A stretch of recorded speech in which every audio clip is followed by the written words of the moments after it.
Etienne Bartolo kien qal lill-pulizija li r-raġuni għaliex ta' daqqa ta' sikkina lil Roderick Grech wara li qala daqqa ta' pon kienet għaliex beża minn Roderick Grech.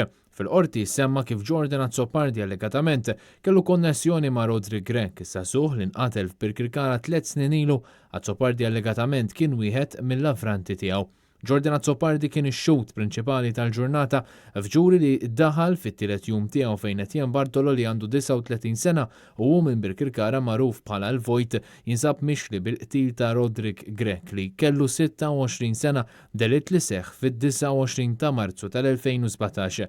Qabel ma daħlu l-ġurati fis-sessjoni ta' wara nofsinhar l-imħallef Consuelo Xerri Herrera informat lil Jordan Azzopardi li f'każ li jkun hemm xi domandi li jistgħu jitfgħu l-ġebla fuq saqajh jista' ma jwiġibhomx, madankollu domandi oħra jrid iweġibhom.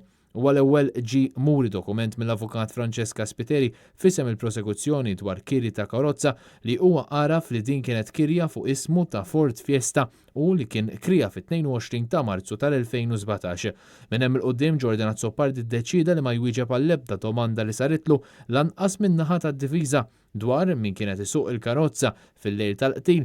Azzopardi għażel li ma jwieġibx fejn qal li huwa għandu każ pendenti fil-qorti u qed jibża li jinkrimina ruħu. Il-ġuri mistenni jkompli s-sibt.